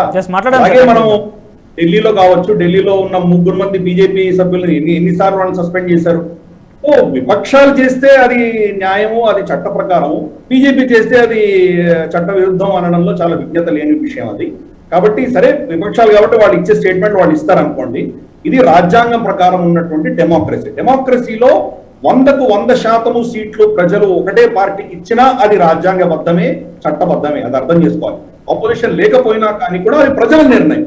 ప్రజలు ఎలా నిర్ణయిస్తే ఆ నిర్ణయాన్ని మనం స్వీకరించాలి. ఈ రోజు ప్రజలు ఎలా నిర్ణయిస్తున్నారో దాని యొక్క పర్యవసానమే మనం లోక్సభలో కావచ్చు, రాజ్యసభలో కావచ్చు చూస్తున్నాం. రాజ్యసభ అన్నది at is council of states, అంటే రాష్ట్రాల యొక్క ప్రతినిధులు అక్కడికి వెళ్తున్నారు. ఒక కాన్స్టిట్యూషన్ నుంచి వెళ్తున్న ప్రతినిధులు లోక్సభకు వెళ్తారు, రాజ్యసభకు మనకు కౌన్సిల్ ఆఫ్ స్టేట్స్ గా వెళ్తారు. గత ఎన్నో సంవత్సరాలుగా దాన్ని ఒక ఏమంటే పొలిటికల్ అస్త్రంగా వాడుకున్నటువంటి ప్రభుత్వాలు చూసాం మనము. ఎవరు ధనం ఎక్కువ ఇస్తే వాళ్ళకి సీట్లు ఇచ్చినటువంటి ఉదంతాలు చూసాం మనం. పెద్ద పెద్ద ఉద్యోగస్తులను మన వాళ్ళకి మనం రాజ్యసభ సీట్స్ ఇచ్చిన ఉదంతాలు చూసాం మనము. లేదా పొలిటికల్ గా ఇంకెక్కడా వాళ్ళు గెలవలేరు అన్నప్పుడు వాళ్ళని ఇక్కడ పంపించడం చూసాం మనము. ఇటువంటి పరిస్థితి నుంచి అక్కడ నిజంగా రాష్ట్రాల మేలు కోరి పెద్దరికంగా మాట్లాడే వాళ్ళ సంఖ్య క్రమేపీ క్షీణిస్తున్నది. ఈ రోజు మోదీ గారు ఇచ్చిన భాషణలో కూడా మీకున్నటువంటి అనుభవం లోపిస్తుంది, మీరు వెళ్ళిపోయిన తర్వాత ఇక్కడ ఉన్నటువంటి మిగిలిపోయిన సభ్యుల మీద భారం పెరుగుతుంది, వాళ్ళ బాధ్యతలు పెరుగుతాయి, వాళ్ళు హుందాగా ప్రవర్తించవలసిన ఆవశ్యకత వస్తుందని చెప్పారు. నిజంగా మీరు విభేదిస్తే కనుక ఓటింగ్ వేయండి, దాని గురించి నిరసన ఇతరత్ర బయట తెలపండి. కానీ అక్కడ వెల్ ఆఫ్ ద హౌస్ కు వెళ్ళి మన స్పీకర్ మీద వాళ్ళ మీద పేపర్లు విసరడము, స్తంభింప చేయడము, అంటే అంత హుందాతనం లేకుండా పోయింది. పెద్దల సభలో కూడా అంత హుందాతనం లేకుండా పోయింది. రాజ్యసభలో కూడా హుందాతనం లేకుండా ఈరోజు తయారైంది. కాబట్టి ఇది చాలా దౌర్భాగ్యమైన పరిస్థితి. నిజంగా మీరు చర్చించి మీరు చర్చలో మీ వాదనని మీరు ముందుకు తీసుకురండి. ఇది డెమోక్రసీ అంటేనే రూల్ ఆఫ్ ద మెజారిటీ. ఎవరు ఎక్కువ సీట్లు గెలుచుకుంటారో వాళ్ళే రాజ్యం వెళ్తారన్న దాంట్లో ఎటువంటి వివాదం ఉండరాదు. ఈ రోజు ఇక్కడ టిఆర్ఎస్ అబ్సల్యూట్ మెజారిటీ ఉన్నది. 2014లో గెలిచినటువంటి అపోజిషన్ పార్టీలను కూడా వీళ్ళు కబళించుకున్నారు. టీడీపీ కావచ్చు, వైసీపీ కావచ్చు, పార్టీలన్నింటినీ కంప్లీట్ గా వాళ్ళు కబ్జా చేస్తున్నారు. కాబట్టి వీళ్ళు సడన్ గా అక్కడ కనుక బీజేపీ మెజారిటీ వస్తే ఇదేదో రాజ్యాంగానికి కష్టం వస్తుందనో, లేకపోతే ఇతరత్ర మన డెమోక్రసీకి దెబ్బతవుతుందనో ఇటువంటి మాటలు మాట్లాడడం అనేది విజ్ఞత కాదు. బీజేపీ మెజారిటీ రావడం అన్నది ఒక అంతకు మంచి విషయం. ఎందుకంటే పాలసీ పారాలిసిస్ ఉన్నది. మన దేశంలో కీలకమైన మార్పులు తీసుకురావాల్సిన ఆవశ్యకత ఉన్నది. ఆ మార్పులు వచ్చే ప్రయత్నంలో మనకి ఎంతటి అపోజిషన్ వచ్చిందో చూసాం మనం. చిన్న చట్టాలు, సిఏఏ చట్టాన్ని ఎంత అపోజ్ చేశారు. ఇదే టిఆర్ఎస్ రాజ్యసభలో ఎటువంటి భాషలు చేశారు. ముస్లింల పట్ల మీరు వివక్షత చూపిస్తున్నారని చెప్పి వీళ్ళు ఆర్గ్యూ చేశారు. సిఏఏ చట్టం అసలు ముస్లింలకు సంబంధించిన విషయమే కాదు. ఈ దేశంలో ఒక్క ముస్లిం కూడా దాన్ని వర్తించదు. అయినా కానీ వాళ్ళు ఒక ఓట్ బ్యాంక్ పాలిటిక్స్ వచ్చిన విషయం మనం చూసాం. అలాగే మనం ఎన్నో పార్టీలు అక్కడ వాళ్ళ భాషణ వినిపించారు. అల్టిమేట్ గా మెజారిటీ దాన్ని ఎలా స్పందించారో దాని ప్రకారం చట్టాలు వస్తాయి. బీజేపీకి ఇప్పుడు ఉన్నటువంటి బాధ్యత ప్రకారం మనం చూస్తే యూనిఫామ్ సివిల్ కోడ్ తీసుకురావాలి, అలాగే మనకు ఎలక్టోరల్ రిఫార్మ్స్ తీసుకురావాలి. మనకు ఇదే పంతాలో కనుక ఎలక్షన్స్ నడిస్తే మన దేశం తట్టుకునేటువంటి పరిస్థితి లేదు. లక్షల కోట్ల రూపాయలు మనం వెచ్చించుకుంటూ అన్ని జనాలకు ఫ్రీగా ఇచ్చుకుంటూ పోతుంటే కనుక ఈ దేశం తట్టుకోదు. ఒక 3% మాత్రమే ట్యాక్సులు కట్టి మిగతా దేశం అంతా దాన్ని ఫ్రీగా అన్ని తీసుకుంటుంటే కనుక ఈ దేశం సస్టైన్ అవ్వదు. కాబట్టి దాని ఒక కీలకమైన మార్పులు తీసుకురావాలి. దానికి రాజ్యసభలో మెజారిటీ అన్నది చాలా కీలకమైంది. రైట్. ఇప్పటివరకు అయితే రాజ్యసభలో మొత్తం మీద 101 సీట్లతోని బీజేపీ అయితే కొనసాగుతుంది. అదేవిధంగా 33 సీట్లతో ఆల్ ఇండియా నేషనల్ కాంగ్రెస్. అయితే మొత్తం మీద ఎటు చూసుకున్నప్పటికీ కూడా మెజారిటీ శాతం అనేది చట్టసభల్లో చాలా ముఖ్యం. ఎందుకంటే చట్ట రూపకల్పన చేయాలన్నా కూడా లోక్సభలో కావచ్చు, రాజ్యసభలో కావచ్చు, అటు గతంలో ఉన్న తరగాలు అయితే హుందాతనం అయితే లేదు. సో రాజ్యసభ అనగానే పెద్దల సభ ఉంటుంది, పూర్తిగా కూలంకషంగా నిష్ణాతులు ఉంటారు. కాబట్టి చట్టాలకు సంబంధించినటువంటి విషయంలో ఒక మంచి సరైన నిర్ణయం తీసుకుంటారనే ఒక అవకాశం అయితే ఉండేది. కాకపోతే ప్రస్తుతానికి మాత్రం రాజకీయ కోణంలో కూడా రాజ్యసభలో కావచ్చు ఇన్వాల్వ్ అయిపోయి అదొక రకమైన హుందాతనం లేకుండా నిరసనలు కావచ్చు, లేకపోతే తదితర అంశాల మీద గందరగోళ పరిస్థితి నెలకొంది. ప్రస్తుతానికైతే 72 సీట్లు కాలిన సందర్భంలో బీజేపీకి ఒక అవకాశమే దొరికింది. దాంతో పాటుగా బీజేపీకి కాకుండా ప్రతిపక్షానికి ఒక అవకాశం అనుకోవచ్చు.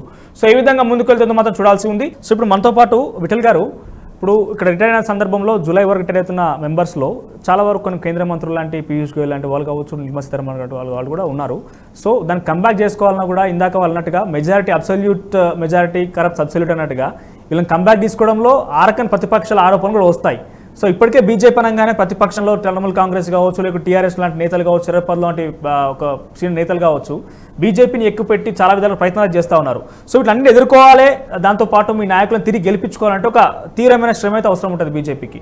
సో ఎటువంటి ప్రణాళిక చేయబోతున్నారు, లేకపోతే తిరిగి రాజ్యసభ అంటే ప్రజలతో పెద్దగా మమేకమైపోయి చేయాల్సిన అవసరం ఉన్నప్పుడు కూడా రాష్ట్రాల్లో ఉన్నటువంటి మీ పార్టీ వాళ్ళ సపోర్ట్ అయితే ఉంటే సరిపోతుంది. సో ఏ రకంగా ముందుకెళ్ళబోతుంది? డెఫినెట్గా దేశంలో 18 రాష్ట్రాల్లో అధికారంలో ఉంది. మన 4 రాష్ట్రాల్లో కూడా మళ్ళీ పవర్లో రావడం జరిగింది. డెఫినెట్గా ఇది భారతీయ జనతా పార్టీకి ఒక మంచి సువర్ణ అవకాశం. 72 మంది లార్జెస్ట్ రిటైర్మెంట్ అయితే. సో ఫస్ట్ టైం మళ్ళీ ఇంత పెద్ద ఎత్తున మళ్ళీ comeback, they will come back. అంటే అనుభవజ్ఞులు డెఫినెట్గా ఇంతకుముందు పీయూష్ గోయల్ రిటైర్ అయినా, ఇంకెవరు రిటైర్ అయినా అట్లాంటి అనుభవం ఉన్న వ్యక్తులని మళ్ళీ రాజ్యసభకు తీసుకురావాల్సిన బాధ్యత డెఫినెట్గా భారతీయ జనతా పార్టీ కేంద్ర నాయకత్వం ఆలోచిస్తుంది. సో భారతీయ జనతా పార్టీ ఎన్నికల్లో అనేక వాగ్దానాలు చేసింది. అంటే ఏ రాజకీయ పార్టీకి మేనిఫెస్టో ఈజ్ సుప్రీం ఫర్, అంటే ప్రజల ఆమోదంతో, ఎగ్జాక్ట్లీ ప్రజల ఆమోదంతో మేనిఫెస్టోలో ఏ పార్టీ, రీజనల్ పార్టీ అయినా జాతీయ పార్టీలైనా ప్రజల ఆమోదం కోసం మేనిఫెస్టో రిలీజ్ చేస్తే 5 ఏళ్ళు మనం గెలిపిసి ఇవి చేస్తామని. సో బీజేపీ కూడా ఇంతకుముందు గిరిధర్ గారు చెప్పినట్టుగా అనేక రకాల మేనిఫెస్టో చాలా కీలకమైన అంశాలు పెట్టడం జరిగింది. ఎన్ఆర్సీ ఉంది, మధ్యలో తీసుకొస్తే దాని పెద్ద గందరగోళం చేశారు. అసలు ఎన్ఆర్సీ ఇండియాలో ఉన్నటువంటి ముస్లింస్ సంబంధం లేని విషయం. అయినా ఓట్ బ్యాంక్ రాజకీయాల్లో పెద్ద ఎత్తున అన్ని రాష్ట్రాల్లో ఈవెన్ రీజనల్ పార్టీస్ బ్యాక్ వేసుకొని ఓట్ల కోసం ఎంత గందరగోళం సృష్టించారో మనం చూసాము. అట్లాంటి యూనిఫామ్ సివిల్ కోడ్ ఉంది వల్ల భారతీయ జనతా పార్టీ మేనిఫెస్టోలో పెట్టినట్టు. Electoral reforms is very important. Electoral reforms వల్ల చాలామంది మేధావులు కానీ, విజ్ఞులు కానీ, విద్యావంతులు కానీ రాజకీయాల్లో ఎందుకు దూరం ఉంటారు? సో ఫ్రాంక్ లోక్సభలో ఎందుకు ఎమ్మెల్యే కానీ, ఎంపీ కానీ ఎందుకు పోటీ చేయడం లేదు? ఇప్పుడు గిరిధర్ లాంటి వాళ్ళు గ్రేటెస్ట్ అనలిస్టులు రాజకీయాల్లో ప్రత్యక్ష ఎందుకు రావట్లేదు? బికాస్ టోటల్ కరప్షన్ అయిపోయింది. ఆ ఎన్నికల రిఫార్మ్స్ రాకుండా common man they cannot contest. మొన్న ఎలక్షన్స్లో మనం హుజరాబాద్ ఎలక్షన్స్ చూసాం. అంటే బహుశా ప్రపంచ డెమోక్రటిక్ ఎలక్టరల్ చరిత్రలో అంత పెద్ద ఖర్చు పెట్టిన సంఘటనలు లేవు దేశ చరిత్రలో. ప్రపంచంలో జరిగిందో లేదో తెలియదు. 600 కోట్ల రూపాయలు అధికార పార్టీ పెట్టిందని చాలా ఆరోపణలు వచ్చాయి, చాలా రకాల వచ్చాయి. సో అంత అవసరమా రాజకీయాలు? అంత డబ్బు ఎక్కడికి వెళ్ళి వస్తుంది? ఏంది ఎలక్ట్రల్ రిఫార్మ్స్ లేకుండా కామన్ మ్యాన్ ఎట్లా ఎన్నికలు పోటీ చేస్తారు? రాజ్యసభ అంటే ఓకే, విలువలు, ప్రజాస్వామ్య విలువలు, నైతికలను, ఆ అధికారం గురించి రాజ్యసభకు నామినేషన్ ఉంటుంది. మన ప్రత్యక్ష ఎన్నికల్లో పోటీ చేయడానికి ఎంత కష్టం ఇవల్ల. కాబట్టి ఎలక్ట్రల్ రిఫార్మ్స్ అవసరం ఉంది. వాళ్ళ భారతీయ జనతా పార్టీ ఎజెండా ఇవాళ మేనిఫెస్టో పెట్టిన ఎలక్ట్రల్ రిఫార్మ్స్ తీసుకురావాల్సిన అవసరం ఉంది. యూనిఫామ్ సివిల్ కోడ్ తీసుకురావాల్సిన అవసరం ఉంది. ఎన్ఆర్సీని మళ్ళీ కూడా చర్చ పెట్టి దేశవ్యాప్తంగా ఇంతకుముందు భరత్ గారు చెప్పినట్టుగా ప్రతి బిల్లు పైన చర్చ జరుగుతుంది. కొన్ని సందర్భాల్లో లోక్సభలో చర్చ జరగడానికి ఆస్కారం లేకపోవచ్చు, ఎందుకంటే పెద్దల లోక్సభ అంత పొలిటికల్ డిఫరెంట్. రాజ్యసభలో విజ్ఞులు ఉంటారు, చదువుకున్నవంటారు, అది తప్పు. అందరి బాధ్యత అది. హుందాతనం లేకపోవడం అనేది ఆ ఎన్నుకోబడిన సభ్యుల బాధ్యత. హుందాతనం ఎక్కడ లోపించిందంటే మళ్ళీ మనం చర్చించుకోవాలి. 100 కోట్ల రూపాయలు పెట్టి రాజ్యసభ సీట్లు అమ్ముకున్న రోజు హుందాతనం లేదు. ఒక కార్పొరేట్కు వ్యవస్థలో వచ్చి ఒక 100 కోట్లు పెట్టో, 50 కోట్లు పెట్టో రాజ్యసభ మెంబర్ అయితే ఆయనకి ఎక్కడ ఉందాతనం వస్తుంది? వ్యాపారాన్ని చూస్తాడు. 100 కోట్లు నేను పెట్టినట్టే మళ్ళీ 200 కోట్లు సంపాదించుకోవాలి, హోదాని వాడుకోవాలా, రాజ్యసభలో గలాట సృష్టించాలి. కాబట్టి పెద్దల సభ అనేది పెద్దల సభగా ఉండాలి, విజ్ఞులుగా ఉండాలి. విద్యావంతులు, మేధావులు, సైన్సిస్టులు, డాక్టర్స్, అనేక రంగాల నిష్ణాతులు అక్కడ ఉండాల్సిన సభ ఇవాళ. మళ్ళీ ఆ గౌరవం డెఫినెట్గా భారతీయ జనతా పార్టీ రూపంలో వస్తుంది. ఇప్పుడు ఇవాళ అదృష్టం ఏంటంటే భారతీయ జనతా పార్టీ రాజ్యసభలో ఫుల్ ఫ్లెడ్జ్డ్ మెజారిటీ రాబోతుంది. వచ్చిన తర్వాత మేనిఫెస్టోలో ఏ అంశాలు అయితే పెట్టడం జరిగిందో, మేనిఫెస్టోలో ఏ అంశాలు అయితే ప్రజలకు వాగ్దానం చేసిందో ఎన్నికల సందర్భంలో, అందుకే కదా ఇవాళ లోక్సభలో 301, 302, తోటి మళ్ళీ గవర్నమెంట్ రిపీట్ అయింది. వాళ్ళు కీలకమైన రాబోయే 2 సంవత్సరాలు ఉంది. చాలా ఇంపార్టెంట్ లాస్ చట్టాలను తీసుకురావాల్సిన అవసరం ఉంటుంది.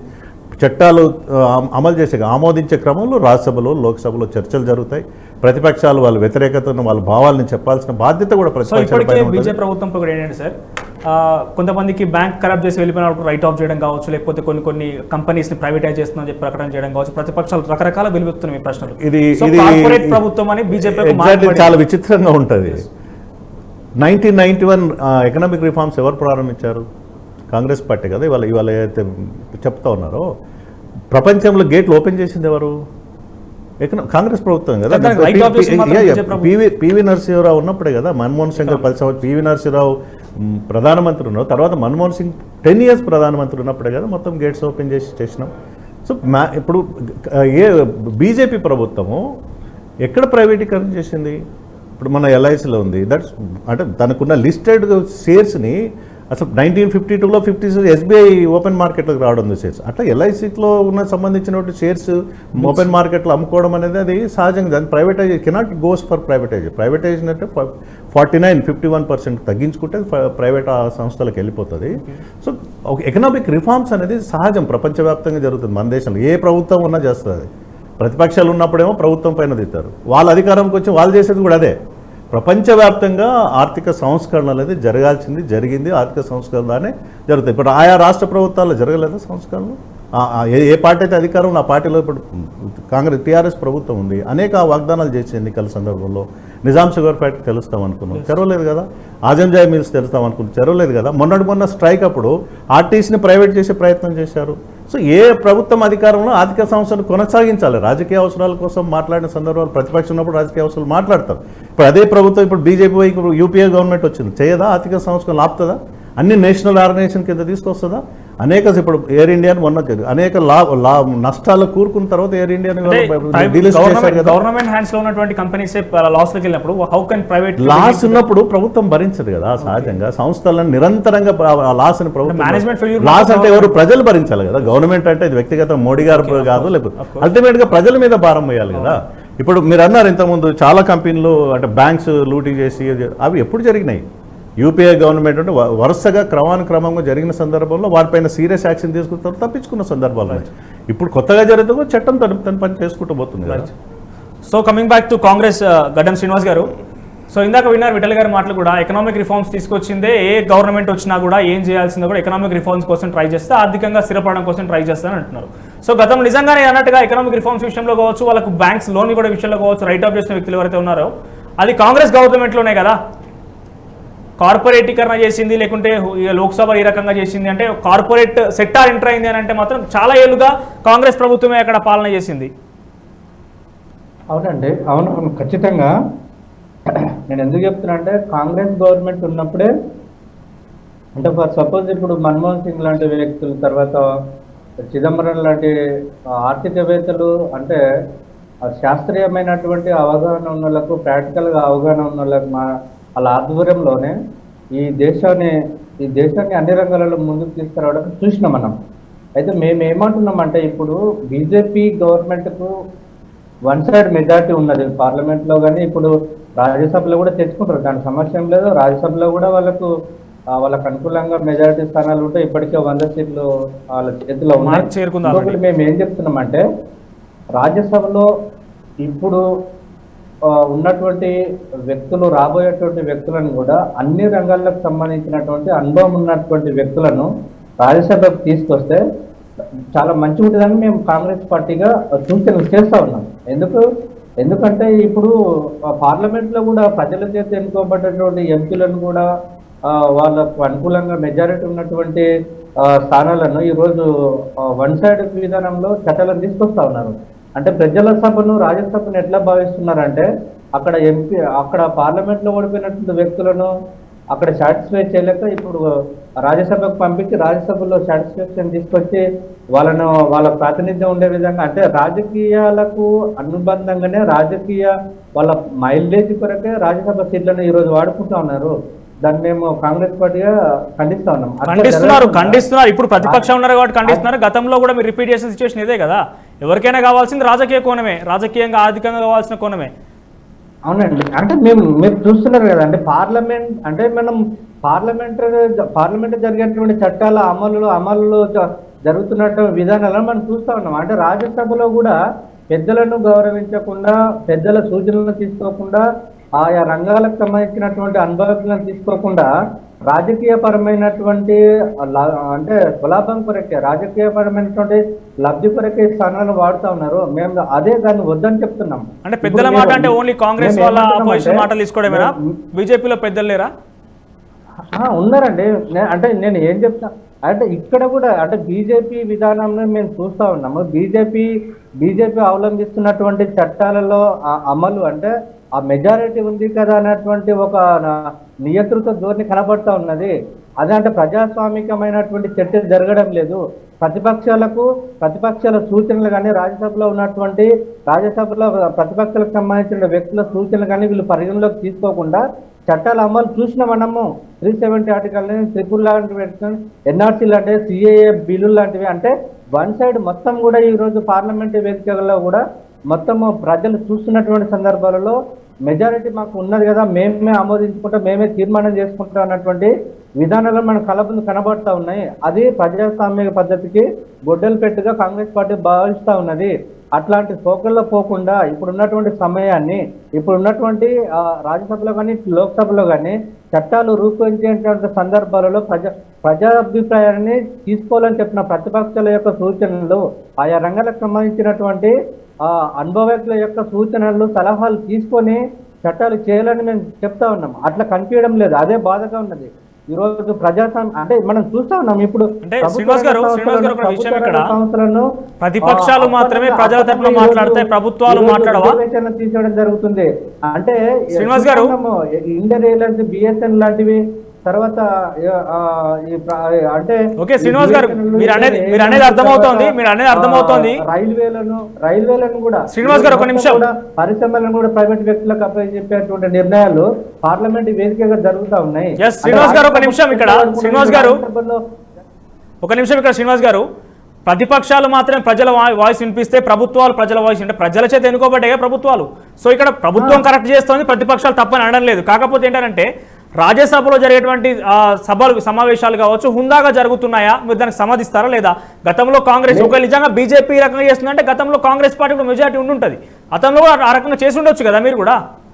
లేదండి అట్లా చేయలేదు. ఆ చరిత్ర ఆ అలవాటు అట్లాంటి సిద్ధాంతం కానీ అట్లాంటి పార్లమెంట్ లో వన్ సైడ్ గా ప్రజలను గౌరవించకుండా ప్రతిపక్షాలను గౌరవించకుండా అక్కడ ప్రజాభిప్రాయ సేకరణ లేకుండా వన్ సైడ్ చేసినటువంటి చరిత్ర కాంగ్రెస్ పార్టీకి ఎప్పటికీ లేదు.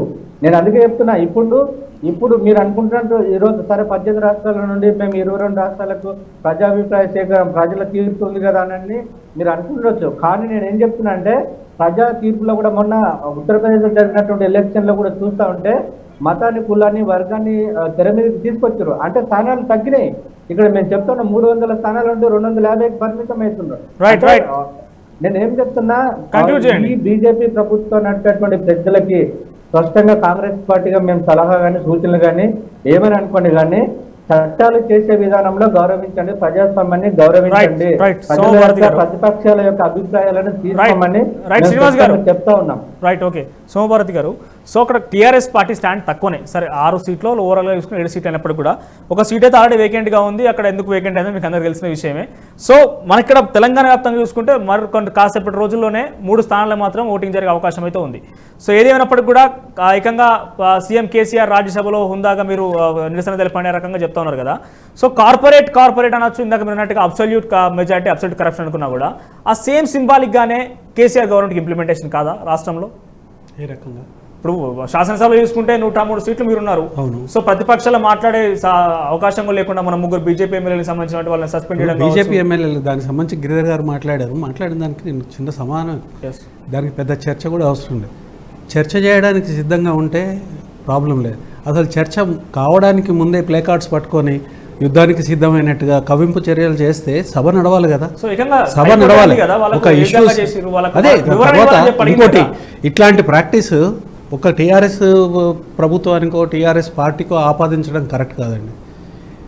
ఈ వినండి ఎలక్ట్రల్ రిఫార్మ్స్కి సంబంధించి సభలో ప్రతిపక్షాలు కానివ్వండి అధికార పక్షం బిహేవ్ చేయాల్సిన పద్ధతుల గురించి ఇవాళ ఉన్న సిచ్యువేషన్కి ఇది ఏమంటారు ఒక తిలాపాపం తల పిడికడని అందరిది ఉంది.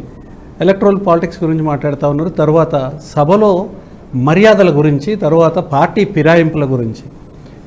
70 సంవత్సరాలుగా ప్రతిపక్షంలో ఉన్నప్పుడు జనసంఘ్ రూపంలో కానివ్వండి, జనతా పార్టీ రూపంలో కానివ్వండి, తర్వాత బీజేపీ రూపంలో కానివ్వండి, అద్వానీ గారు కానివ్వండి, వాజ్పేయి గారు కానివ్వండి, తర్వాత అనేక టవరింగ్ పర్సనాలిటీస్ బీజేపీలో ఉన్నప్పుడు బీజేపీ నుంచి వాళ్ళు కాంగ్రెస్ నీచ నికృష్టమైన రాజకీయాలని మాట్లాడిన ప్రతిదీ ఏదైతే ఎత్తి చూపినారో బీజేపీ ఆ రోజుల్లో ఆ పనులన్నీ కూడా ఇవాళ బీజేపీ చేస్తాం. మీరు కర్ణాటక ఎలక్షన్స్కి సంబంధించి చూడండి, మధ్యప్రదేశ్కి చూడండి, తర్వాత రాజస్థాన్లో వాళ్ళు చేసిన వ్యవహారం చూడండి, తర్వాత గోవాలో చూడండి, మణిపూర్లో చూడండి. ఇవన్నీ కూడా ఏ రకంగా మీరు కాంగ్రెస్కి భిన్నం. కాంగ్రెస్ని ఏదైతే మీరు క్రిటిసైజ్ చేసినారో అవన్నీ కూడా ఇవాళ మీరు చేస్తున్నారు. రాజ్యసభలో అదే చేస్తూ ఉన్నారు, లోక్సభలో అదే చేస్తూ ఉన్నారు. లోక్సభలో స్వయాన ప్రధానమంత్రి గారు వినాలి మీరు, ఇది ప్రధానమంత్రి గారు స్వయంగా ఒక వ్యంగ్య భాషణ, ఒక ప్రతిపక్ష నాయకుడి మీద ఒక వ్యంగ్య భాషణ, ఒక ప్రతిపక్ష పార్టీ మీద దానికి ఒక లిమిట్ ఉంటుంది. ఎప్పుడో ఒకసారి వ్యంగ్యోక్తులు వేస్తే అది ఇట్స్ విట్, తర్వాత హెల్దీ హ్యూమర్. కానీ అవమానపరిచే పద్ధతుల్లో అనేక సందర్భాల్లో మాట్లాడింది అది అవసరం లేదు. అది మీరు క్రిటిసైజ్ చేసినప్పుడు మీరు మార్పు చూపించండి, ప్రజలు ఒప్పుకుంటారు, అందరూ ఒప్పుకుంటారు. తర్వాత ఇంకొక విషయం, మీరు మీరే ఫస్ట్ ఇందాక మాట్లాడారు ఫస్ట్ రౌండ్ లోకల్ మీరేమన్నారంటే కంప్లీట్ చేసినాక మీరు అడగండి. ఒకటే నిమిషం. ఎలక్షన్స్లో డబ్బుల గురించి మాట్లాడతాం. ఎలక్షన్స్లో డబ్బుల గురించి మాట్లాడినప్పుడు ఢిల్లీలో మొదటి ఎలక్షన్స్కే అదేంటి ఆప్ మీద మొదటిసారి ఓడిపోయినప్పుడు, రెండోసారి ఓడిపోయినప్పుడు, తర్వాత మన బెంగాల్లో కానివ్వండి, తర్వాత బీహార్లో కానివ్వండి, యూపీలో కానివ్వండి, బీజేపీ పెట్టిన ఖర్చు లోకోత్తరం అందరికీ తెలుసు. అది ఎంత బ్రహ్మాండంగా డబ్బుని ధారాళంగా పారించారు. మీరు ఇట్లా పారించిన పార్టీ క్రిటిసైజ్ చేసేదానికి మీకు హక్కున్నదా? మీరు చేసిన తప్పు బయటపడేదానికి ముందు మీరు ఎదురుదాడి చేస్తున్నారు అనేది బీజేపీ మీద నా ఆరోపణ. ప్రతి చోట కూడా ఇదే, ప్రతి విషయంలో కూడా బీజేపీ ఏంటంటే attack is the best form of defence అనేది వాళ్ళ పాలసీగా ఇవాళ ఇప్పటి వరకు అది కంటిన్యూ అవుతూనే ఉంది. వాళ్ళకి మెజారిటీ ఉంటే ఏంది, మెజారిటీ లేకపోతే ఏంది, బుల్డోజ్ చేసుకోవాలనుకున్నప్పుడు బుల్డోజ్ చేసుకుంటూ పోతూనే ఉన్నారు. ఒక విషయం, ఈ దేశంలో రాజ్యసభలో చాలా తక్కువ సీట్లు ఉన్నప్పుడు, అంటే మెజారిటీ లేని టైంలో మీరు నోటుబందీ పెట్టినారు. ఆగిందా? దానికి సపోర్ట్ చేశారు కదా మీరు. చేశారు, మీరు నోటుబందీ పెట్టి ఆగిందా అని అంటున్నాను. ఏది ఆగలేదు. మీరు రైతుల మీద చట్టాలు తెచ్చినారు, ఆగిందా? రైట్. అందుకని మీరు ఈ మెజారిటీ మైనారిటీ అనేది కాదు విషయం ఏంటంటే మీరు అవకాశం ఇవ్వండి మాట్లాడడానికి. ఇక్కడ మాట్లాడడానికి అవకాశం ఇస్తాము, ఇవ్వకుండా లేదు. మాట్లాడడానికి సిద్ధంగా లేనప్పుడు మాట్లాడడానికి అవకాశం ఇవ్వరు. మాట్లాడడానికి సిద్ధంగా లేకుండా సభని ఒక రణరంగం చేయాలనుకున్నప్పుడు ఎట్లా ఇస్తారండి అవకాశం? ఇవ్వరు కదా. ఒక నిమిషం, మనం గిరిధర్ గారు, సో ఓవరాల్గా ఇందాక మనం చూసాం, ఏదైనప్పుడు కూడా రాజ్యసభ అనేది గతంలో చూసుకుంటే మెయిన్గా నిష్ణాతులైన పర్సన్స్ వెళ్ళి దేశ గౌరవాన్ని కాపాడాలి, లేకపోతే దేశ యొక్క ప్రాముఖ్యతను చట్టాల్లో ఎటుగా ప్రజలకు మేలు జరిగే విజయం తీసుకురావాలని చెప్పి ఒక విజన్ మాత్రం ఉండేది. కానీ ప్రస్తుతం చూసుకుంటే రాజకీయ కోణం ఇంప్లిమెంట్ అయిపోయి ఏదో ఒక రకంగా అనొచ్చో అనదో నాకు తెలియదు, కానీ ఒక పొలిటికల్ రీహాబిలిటేషన్ సెంటర్ అయిపోయింది. రాజకీయ నిరుద్యోగతకు ఒక వేదిక లాంటిది అయిపోయి, లోక్సభలో గెలకపోతే రాజ్యసభ సీట్ ఇస్తాం, లేకపోతే ప్రజల్లో ఒక సంబంధించిన కులానికో మతానికో ప్రాధాన్యత వాళ్ళ ఓటు రావాలంటే ఈయనకి ఇవ్వాలి అనే రకంగా మారిపోతుంది. దీన్ని మీరు సమర్థిస్తారా, లేకపోతే ఏ విధంగా మాట్లాడతారా, ఏ రకంగా అనలైజ్ చేస్తారు మీరు? తప్పకుండా అండి, ఇది చాలా దౌర్భాగ్యమైన పరిస్థితి. రాజ్యసభ కావచ్చు, లేదా మనకు పాలక మండలి కావచ్చు, ఇక్కడ శాసన మండలి కావచ్చు, ఇవన్నీ కూడాను ఒక పార్కింగ్ లాట్ కింద ప్రజలలో మద్దతు తెచ్చుకోలేనటువంటి, ఓడిపోతున్నటువంటి వాళ్ళు, ఇతరత్ర మనకు వాళ్ళకు పనికొస్తారు అనుకున్నటువంటి వాళ్ళని అక్కడ పార్కింగ్ లాట్ కింద వాడుకుంటున్నాం మనం. ఇది చాలా దౌర్భాగ్యమైన పరిస్థితి. అలాగే గతంలో నేను చెప్పాను కదా, చాలా మంది బిజినెస్ మెన్ విజయ్ మల్యాని నామినేట్ చేశారు. ఇటువంటి వాళ్ళు చాలా మంది వాళ్ళ చరిత్రలు చాలా ప్రశ్నార్థంగా, వాళ్ళ మెయిన్ పర్పస్ వచ్చి ప్రజలకు మేలు చేయడంలో ఎటువంటి తప్పేం లేదు. కాకపోతే బిజినెస్ పరంగా ఆలోచిస్తేనే ఇక్కడ ఓవరాల్ గా తప్పు దొరలేదంతా కూడా. అంటే ఒక రాజకీయ లబ్ధి కోసం వాడుకుంటున్నారు. కానీ ఒక రాజ్యసభ అన్నది నిష్ణాతులైనటువంటి వాళ్ళు, నిపుణులు, వాళ్ళ రంగంలో వాళ్ళు చాలా అద్భుతం సాధించినటువంటి వ్యక్తులు అక్కడికి వచ్చి ఏమైనా దేశాని కోసం ఏదైనా మంచి చేస్తారన్న దిశగా దీన్ని రూపొందించారు. కానీ దానికి భిన్నంగా ఈరోజు దాన్ని రాజకీయం చేయడం వల్ల చాలా దౌర్భాగ్యమైన పరిస్థితి. అయినా కానీ కొంతమంది నిజంగా దాంట్లో నిష్ణాతులను నామినేట్ చేసినా కానీ కూడా వాళ్ళు ఎటువంటి కంట్రిబ్యూషన్ చేయకుండా ఉన్నటువంటి ఉదంతాలు కూడా మనం చూసాం. ఫర్ ఇన్స్టెన్స్ సచిన్ టెండూల్కర్ సచిన్ టెండూల్కర్ భారతరత్న గ్రహీత, ఆయనకు లేని రికార్డ్ లేదు. అటువంటి వ్యక్తి పార్లమెంట్ లో ఆయన ఢిల్లీలో ఏదో ఆటలు చూసిపోతున్నాడు, కానీ కనీసం రాజ్యసభకు వచ్చి ఆయన అటెండెన్స్ కూడా వేసుకున్న దాఖలాలు లేవు. ఇటువంటి పరిస్థితులు కూడా మనం చూసాం. కానీ వీటన్నిటికీ మనం ఏదైనా మన గత 75 ఏళ్లలో మన అనుభవాన్ని దృష్టిలో పెట్టుకుని రాబోయే 75 ఏళ్లకో 100 ఏళ్లకో మనం రాజ్యసభను కూడా కొంత దాంట్లో కీలకమైన మార్పులు తీసుకురావాల్సిన ఆవశ్యకత మాత్రం ఉంది. Right right we have very short time, చాలా తక్కువ టైం ఉంది, కంక్లూడ్ చేసే ప్రయత్నం చేద్దాం. చాలా తక్కువ టైం ఉంది సార్, తొందరగా కంక్లూడ్ చేయండి మీ వర్షన్. మనోజ్ గారు ఇంతకుముందు భరత్ గారు అంటే ప్రజాస్వామిక విలువల గురించి మాట్లాడితే నాకు ఆశ్చర్యం వేసింది. రాష్ట్రంలో ఉన్న టీఆర్ఎస్ పార్టీ మొదటిసారి మెజారిటీ ఉంది, కానీ ప్రతిపక్షంలో ఉన్న పార్టీ ఆనాటి అవసరం లేకున్నా ఎవరికి కూడాను వాళ్ళకి రిప్రజెంటేషన్ లేదు. సో ఒక సింధు మొత్తం మనం పాకిస్తాన్ ఇచ్చేసాం. Okay, okay. వాళ్ళకి ఒక సీట్ ఇవ్వచ్చు, అలాగే మన కాశ్మీరీ పండితులకు ఇవ్వచ్చు, అలాగే మనకు గోర్ఖాలకు ఇవ్వచ్చు. ఇటువంటి వాళ్ళకి కొంత అక్కడ రిప్రజెంటేషన్ కలిగించే దిశగా కొంత రాజ్యసభని కూడా మనం మార్చాలి, అక్కడ కూడా రిఫార్మ్స్ తీసుకురావాలి. పంతాలో వెళ్తే మాత్రం మనకు ఫ్యూచర్ లో మాత్రం రాజ్యసభ ఒక మనకి కానీ నిజంగా మన రైట్ గిరిధర్ గారు ఒక నిమిషం కంక్లూడ్ చేద్దాం. అంటే రాష్ట్రంలో ఇప్పుడు జాతీయ ఇప్పుడు భరత్ గారు చెప్పినారుగా నేను చెప్తున్నాను, రాష్ట్ర ప్రభుత్వంలో మెజార్టీ ఉంది, ప్రజలు ఇచ్చారు. మొదటిసారి ఎన్నికల్లో గెలిపించారు, రెండోసారి అయితే ఇంకా బంపర్ మెజార్టీ 80. అయినా సరే ఇక్కడ ఉన్నటువంటి కాంగ్రెస్ పార్టీని నిర్వీర్యం చేసి అక్కడ ఉన్నటువంటి మంత్రులు, కాంగ్రెస్ తోటి గెలిచినటువంటి మంత్రులని ఎమ్మెల్యేలని టీఆర్ఎస్ ప్రభుత్వంలో పార్టీ ఫిరాయింపులు ఎమ్మెల్యేలు అయిన మంత్రులైన సందర్భాలు ఉన్నాయి. మొన్న జరిగిన ఎన్నికల్లో అంటే కొత్తగా ఈటల రాజేందర్ గారు గెలిచి 3 సభ్యులు మొదటి శాసనసభ బడ్జెట్ సెషన్లో ఒక 40-45 రోజులు జరగాలి. సరే గవర్నర్ గారిని విలువలేదు, వాళ్ళ రీజన్ చెప్పారు, మరి వాళ్ళ విజ్ఞతే వదిలేయాలి. గవర్నర్ గారు ప్రసంగం ఉండాలా లేదని వాళ్ళు తేల్చుకోవాల్సింది. కానీ నా ఆక్షేపణ ఏంటంటే మొదటిసారి ఈటల రాజేందర్ గారు సభకు వచ్చి 3 ఎమ్మెల్యేలు వచ్చి ఎక్కడ వెళ్ళకు రాలేదు, ఎక్కడ నిరసన తెలిపి వాళ్ళు నిలబడిన స్థాయి నుంచి నిలబడితే ఒకవేళ నిజంగా ఆ రోజు తప్పు చేసి ఉంటే ఒక్కరోజు సస్పెండ్ చేస్తారు ఎవరైనా. కానీ మొత్తం సెషన్ సస్పెండ్ అంటే వాళ్ళు అనుకున్నది ఏంటంటే కేసీఆర్ గారు అనుకున్నది ఈటల రాజేందర్ గారు మొహం చూడొద్దు అసెంబ్లీలో, అది మనసులో నిర్ణయించుకొని మొత్తం సెషన్ అసెంబ్లీలో సస్పెండ్ చేసిన సందర్భాలు ఉన్నాయి. కోర్టు ఆక్షేపించినా సరే, కోర్టు డైరెక్షన్ ఇచ్చినా సరే వాళ్ళని మళ్ళీ వెళ్ళలోకి సభలోకి ఆమోదించని ప్రజాస్వామ్యాన్ని కూడా చూసాం. కాబట్టి దేశవ్యాప్తంగా ప్రజాస్వామ్య విలువలు పెరగాల, విఘ్నులైన డెఫినెట్గా డెమోక్రటిక్ వాల్యూస్ పెరగాలి. అది రాజ్యసభ చట్టసభలో రాజ్యసభ రూపంలో మళ్ళీ మనం చూడాలని కోరుతున్నాం. రైట్ శ్రీనివాస్ గారు, మీరు కూడా ఒక 1 minute తొందరగా కంప్లీట్ చేసే ప్రయత్నం చేయండి, కంక్లూడ్ చేయండి శ్రీనివాస్ గారు. ఓకే అండి, ఓకే. అయితే ఏం లేదండి, మన భారత్ టుడే టీవీ ద్వారా నేను చెప్పేది ఏంటంటే దయచేసి రాజ్యసభ యొక్క సభ మర్యాదలను ఆ పెద్దలను గౌరవించి ఆయా రంగాలలో ఉన్నటువంటి నిష్ణాతులను నెక్స్ట్ పార్టీలకు అతీతంగా ఏ పార్టీ అయినా, ఇప్పుడు బీజేపీ అయినా కాంగ్రెస్ అయినా తృణమూల ఆయా రాష్ట్రాలకు సంబంధించిన వ్యక్తులను ఈ బీజేపీ ప్రభుత్వాన్ని నడుపుతున్నటువంటి బీజేపీ పెద్దలు రాజ్యసభలో హుందాతను కాపాడాలని మేము స్పష్టంగా సూచిస్తా ఉన్నాం. ఇంకొకటి ఏంటంటే అండి, నేను ఎస్సీసీఎల్ కన్వీనర్ గా చెప్పేది ఏంటంటే కొన్ని విషయాలు కొన్ని రంగాలలో ఎస్సీకి సంబంధించినటువంటి అంశాలు కూడా రాజ్యసభ స్థానంలో ఎస్సీ రిజర్వేషన్ లేవు, సీఎం స్థానాల్లోకి లేవు, ప్రైమ్ మినిస్టర్ స్థానాలకు లేవు. అంటే కొన్ని ఇంపార్టెంట్ స్థానాలకు రాజ్యాంగబద్ధమైనటువంటి రిజర్వేషన్లు లేకపోవడం అనేది కూడా కొన్ని అంశాలకు సంబంధించినటువంటి లోపం ఉన్నది. ఆయా రంగాలకు సంబంధించిన కాంగ్రెస్ ప్రభుత్వం గుర్తించలేకపోయిందా? చట్టసభలను నేను డిమాండ్ చేస్తా ఉన్నాను. కాంగ్రెస్ ప్రభుత్వం గుర్తించలేకపోయిందా? గౌరవం ఉంటే ఆ రాజ్యసభ స్థానంలో కూడా రిజర్వేషన్లు తీసుకురావాలని నేను సూచిస్తా ఉన్నాను. రైట్ సోమవారం కంక్లూడ్ చేయండి. Thank you.